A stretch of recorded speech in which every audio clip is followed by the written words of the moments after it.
So hello dear students, welcome back to this session of ICT Virtual Classroom. ICT Virtual Classroom के इस session में आप सभी का एक बार फिर से स्वागत है।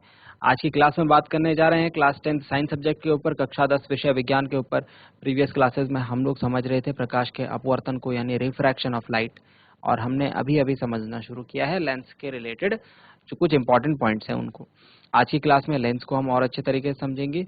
लेंस द्वारा प्रतिबिंब किस तरीके से बनाए जाते हैं, चाहे वो उत्तल लेंस हो अवतल लेंस हो, उसको समझेंगे। और आगे आने वाली क्लासेस में हम लेंस सूत्र के ऊपर न्यूमेरिकल्स करेंगे, लेंस सूत्र को समझेंगे। तो समझने के लिए काफी कुछ है, इंपॉर्टेंट चीजें हैं, सारी की सारी एग्जाम में अक्सर पूछे जाते हैं यहाँ से क्वेश्चन। इसीलिए अपना पूरा ध्यान जो है आप लोग स्क्रीन पर बनाकर रखेंगे और चीजों को सीखेंगे, समझेंगे। सो डियर स्टूडेंट्स, मैं उम्मीद करता हूँ आप सबके सब फिट फाइन हेल्दी होंगे और बिल्कुल रेडी होंगे क्लास के लिए।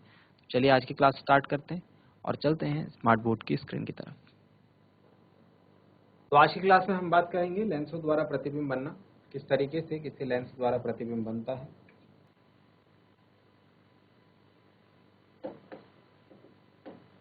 टॉपिक की हेडिंग डालेंगे लेंसों द्वारा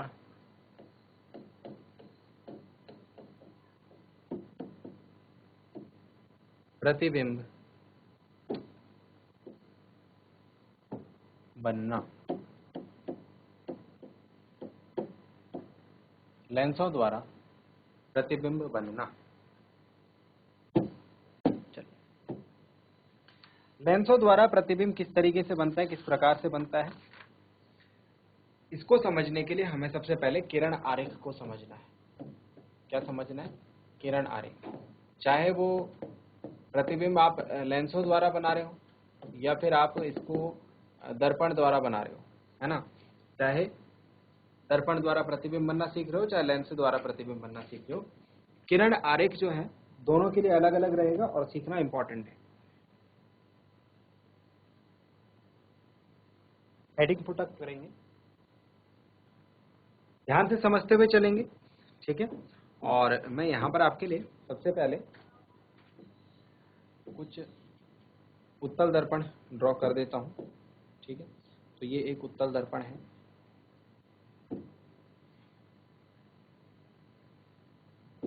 इसी तरीके से दूसरा उत्तल दर्पण रहेगा। फिर हम एक अवतल दर्पण को बनाएंगे।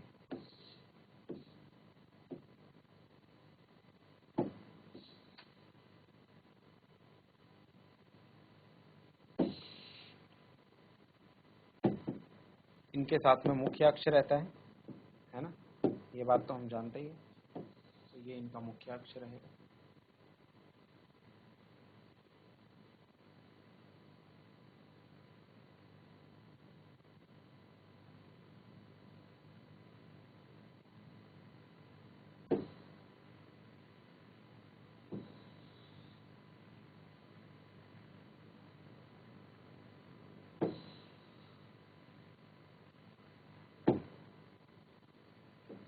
ये इनका प्रकाशिक केंद्र रहता है O, ये बात भी हम जानते हैं। इसके अलावा दो फोकस होते हैं हर एक लेंस में।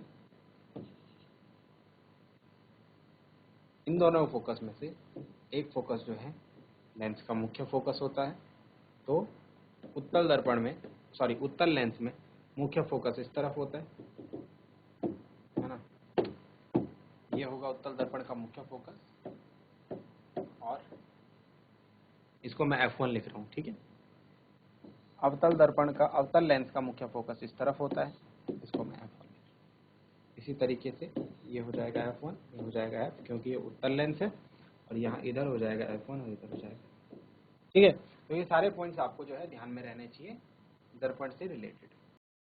अब अगर बात करें किरण आरेख की, तो किरण आरेख में हमको जो चीजें सीखनी है वो है सबसे फर्स्ट, अगर कोई किरण इस तरीके से आई जो कि मुख्य अक्ष के समांतर हो, अगर कोई किरण इस तरीके से आई जो कि मुख्य अक्ष के क्या हो, समांतर हो, और वो उत्तल लेंस के पृष्ठ पर गिरे, ठीक है।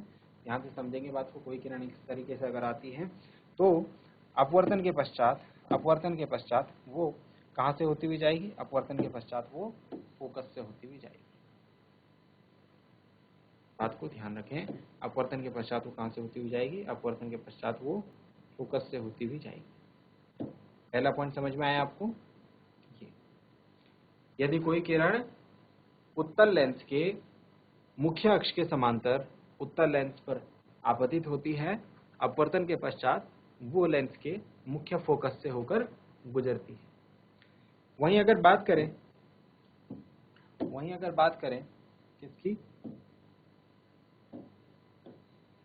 यही किरण अगर समांतर मुख्य अक्ष के समांतर और अवतल लेंस पर गिरती है, किस पर गिरती है? अवतल लेंस पर। तो अवतल लेंस पर इस किरण के साथ क्या होगा, जरा ध्यान से देखेंगे। पढ़ने के बाद ये इस तरीके से बाहर जो है निकल जाएगी, इस तरीके से बाहर जो है निकल जाएगी, है ना? ये बात तो हम जानते हैं। जब इसको डॉट डॉट करके पीछे की डायरेक्शन में बढ़ाया जाएगा तो ये यहाँ पर मिलती हुई प्रतीत हो। तो उस केस में क्या हो रहा था? उस केस में ये हो रहा था कि मुख्य फोकस पर एक्चुअली ये मिल रही है और यहाँ पर ये मिलती हुई प्रतीत हो रही है, डॉट डॉट करके इसको मिलाया जा रहा है। ठीक है, तो उत्तल लेंस के केस में आप समझ गए, अगर समांतर प्रकाश किरण आएगी तो किस तरीके से जाएगी वो, है ना? और अगर अवतल में आएगी तो किस तरीके से जाएगी, है ना? समझ में आ गया होगा पहला पॉइंट। दूसरे पॉइंट में हम ये कहते हैं कि अगर कोई प्रकाश किरण इस तरीके से आ रही है, अगर कोई प्रकाश किरण इस तरीके से आ रही है कि वो फोकस से होकर आए, कहाँ से होकर आए? फोकस से होकर।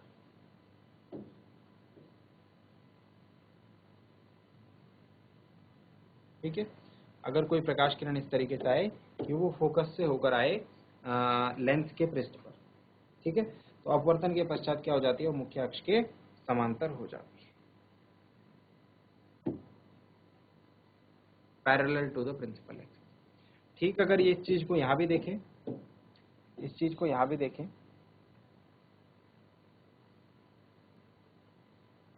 तो यहां होता क्या है? यहां होगा कुछ इस तरीके से काम, फोकस से आएगी नहीं किरण, बस फोकस से आती हुई प्रतीत होगी। ऐसे देखो, देख रहे हैं आप? ऐसा लग रहा है कि ये फोकस से आ रही है। तो अपवर्तन के पश्चात क्या हो जाएगी? ये भी मुख्य अक्ष के समांतर हो जाएगी, इस तरीके से। समझ गए आप बात को? दोनों ही नियम आप समझ गए होंगे, है ना? तो इसीलिए ये किरण आरेख हमारे लिए समझने जरूरी होते हैं। क्यों? क्योंकि जब हम इनका एक्चुअल डायग्राम देखेंगे डियर स्टूडेंट्स, जब हम प्रतिबिंब को बनाएंगे, वहाँ पर ये चीज़ें हमको हेल्प करेंगी। नोट डाउन करेंगे, ये 4 पॉइंट्स हैं। 2 मैंने उत्तल दर्पण के रिलेटेड लिखाए हैं, सॉरी उत्तल लेंस के रिलेटेड लिखाए हैं, और 2 अवतल लेंस के रिलेटेड। तो ये ए पार्ट हो गया, ये बी पार्ट हो गया, ठीक है, और ये इसका ए पार्ट हो गया और इसका बी पार्ट हो गया। एक तरफ उत्तल लेंस के लिए लिखेंगे, एक तरफ अवतल लेंस के लिए लिखेंगे। जल्दी से नोट डाउन करें इन बातों को।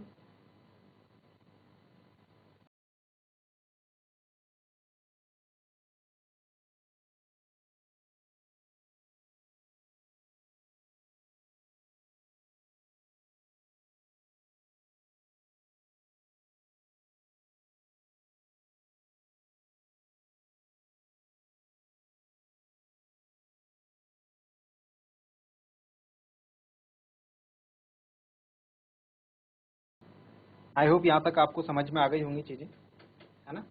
यहाँ तक की बातें आपको अच्छे तरीके से समझ में आ गई होंगी। अब एक केस और आता है इसमें, एक केस इसमें और आता है, उसके ऊपर भी डिस्कशन हम कर लेते हैं।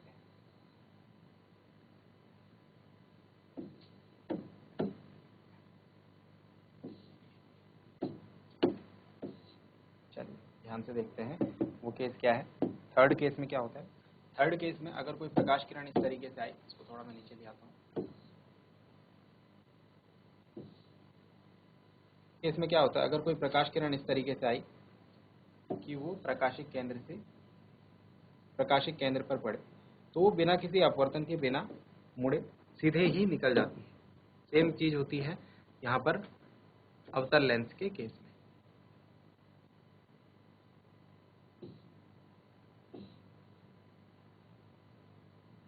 यहाँ भी सेम चीज होती है, अगर कोई ऐसे आई तो बिल्कुल सीधा निकल जाएगी। ये कहीं नहीं मुड़ेगी। ठीक है, तो ये सी पॉइंट है, इसमें नोट डाउन करेंगे, ये इसका सी पॉइंट है।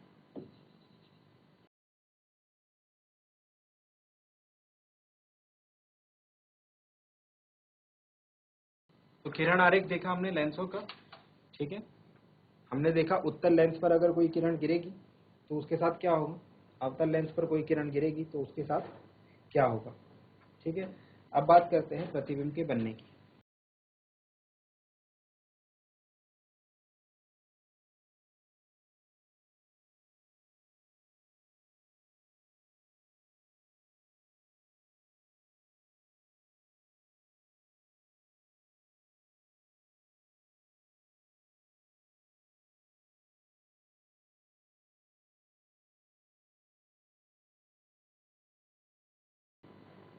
चलिए, तो अब बात करते हैं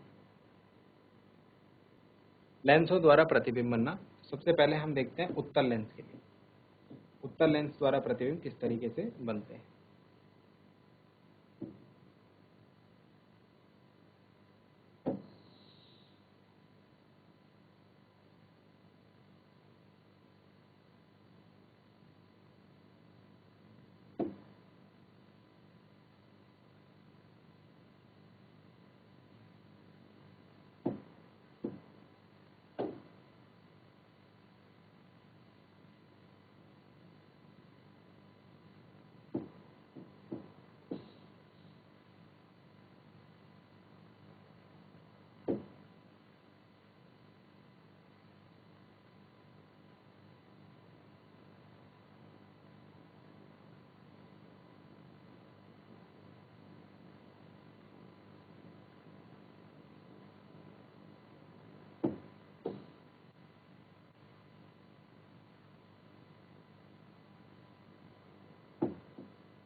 चलिए, तो ये है हमारा एक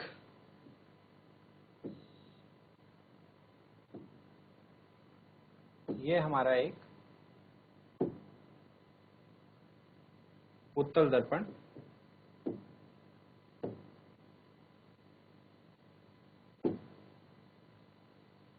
ठीक है, और ये होगा इसका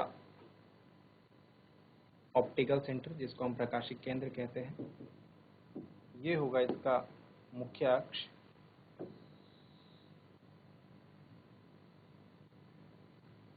इसके ऊपर आएंगे कुछ बिंदु जो कि होंगे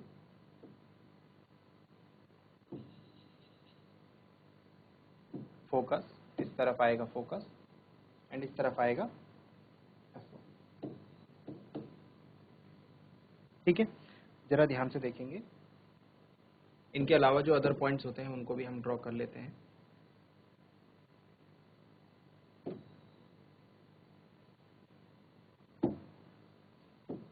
यहाँ आएगा 2F1, यहाँ आएगा, ठीक है, जिसको C1 C2 हम कह सकते हैं। चलिए, तो बात करते हैं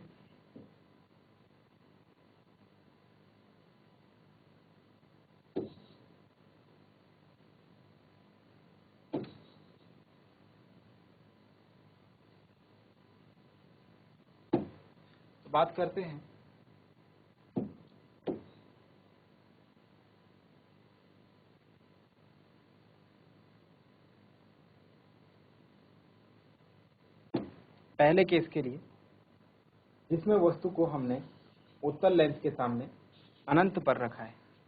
ठीक है, वस्तु का है अनंत पर। अनंत पर होने का सीधा सीधा मतलब ये होता है कि वस्तु से आने वाली प्रकाश किरणें जो है, वस्तु से आने वाली जो प्रकाश की किरणें हैं वो मुख्य अक्ष के समांतर है। तरीके से आएंगी प्रकाश किरणें, इस तरीके से लेंस पर आएंगी।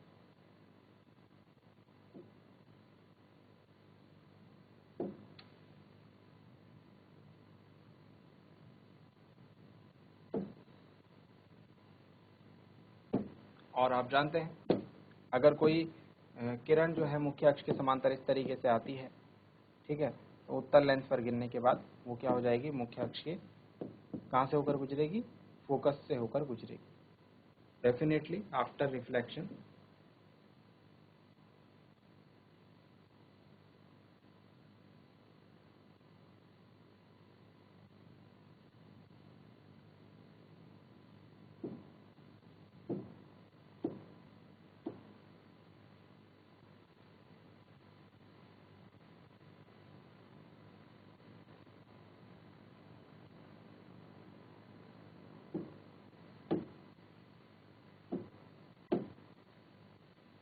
आफ्टर रिफ्लेक्शन आपको ये कुछ ऐसा देखने को मिलेगा। आफ्टर रिफ्रैक्शन ये कुछ ऐसे देखने को आपको मिलेगा।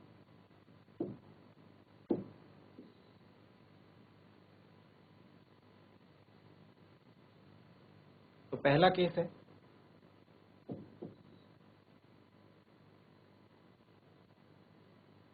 वस्तु कहां पर रखी है? वस्तु की स्थिति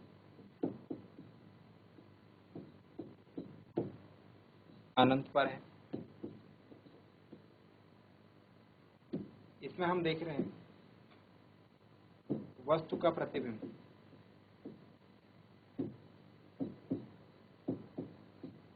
कहां पर बन रहा है, कहां पर मिल रही हैं? अपवर्तन के बाद किरणें कहां पर मिल रही हैं? फोकस पर। तो मुख्य फोकस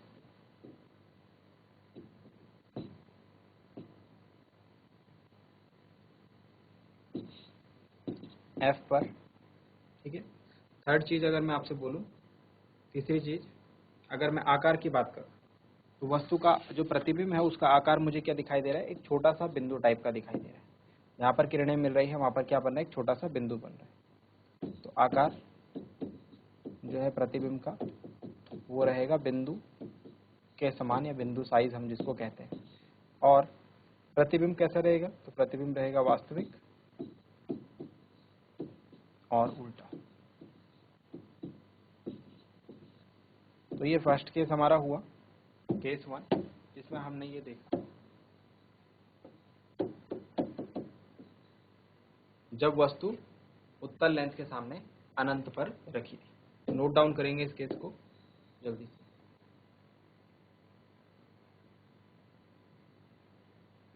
नोट डाउन करेंगे फर्स्ट केस को।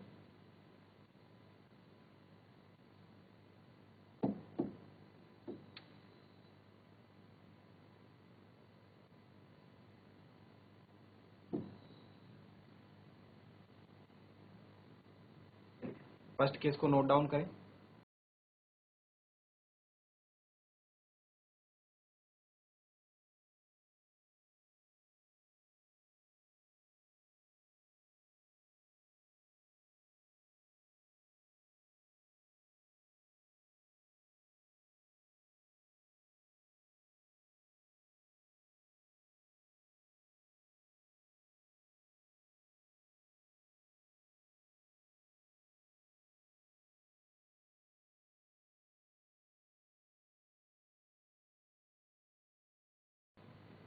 नेक्स्ट केस आता है केस 2।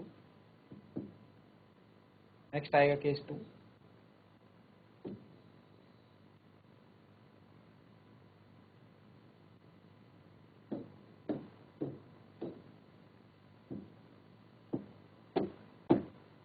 केस 2 इस तरह से लिख लीजिए, केस 2। इसमें हमने वस्तु को कहां पर रखा है? इसमें ध्यान से देखेंगे तो वस्तु हमें देखने को मिलेगी यहाँ,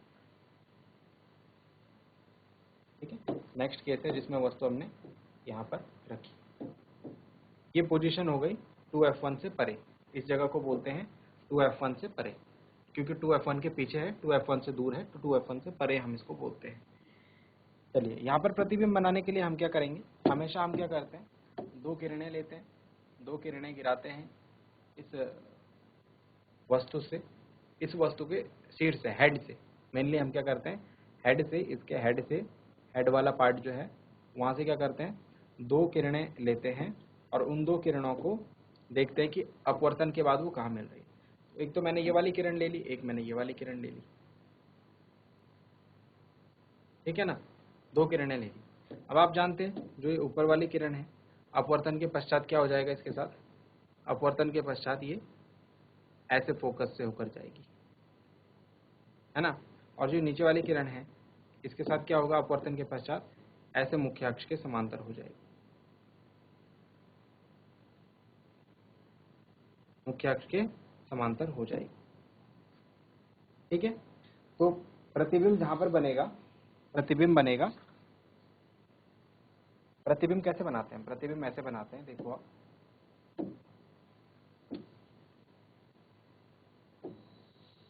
जहां पर ये दोनों बिंदु कटे हैं वहां पर हेड आएगा, वहां पर क्या आएगा, हेड आएगा।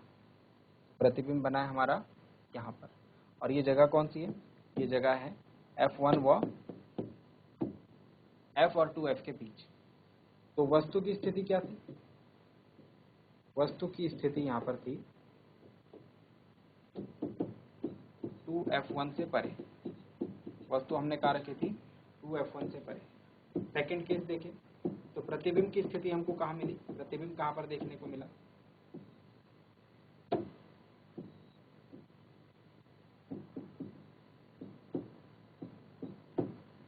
प्रतिबिंब की स्थिति आपको देखने को मिली F व 2F के मध्य। थर्ड अगर बात करूं, तीसरा पॉइंट अगर देखें तो हम साइज की बात करते हैं। प्रतिबिंब का साइज या प्रतिबिंब का आकार देख लें अगर हम, तो हमको क्या देखने को मिल रहा है, वस्तु से छोटा देखने को मिल रहा है। ये वस्तु देखो ये बड़ी देखने को मिल रही है, प्रतिबिंब इसका छोटा देखने को मिल रहा है। ठीक है, और लास्ट पॉइंट अगर देखें तो प्रतिबिंब की प्रकृति कैसे होगी भाई, उत्तल लेंस बनाता है वास्तविक तथा उल्टा प्रतिबिंब।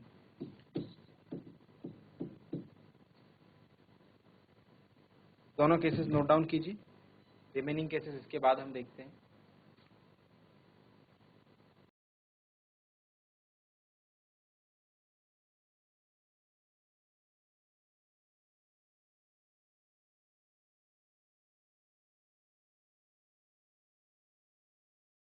सो डियर स्टूडेंट्स, उम्मीद करते हैं आज की क्लास में आपको जो बातें बताई गई वो आपके समझ में आई होंगी, इंटरेस्टिंग लगी होंगी और कुछ नया सीखने को आपको आज की क्लास में ज़रूर मिला होगा।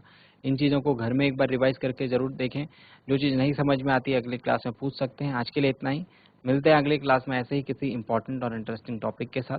क्लास से जुड़ने के लिए आप सभी का बहुत बहुत धन्यवाद। Thank you very much and have a nice day.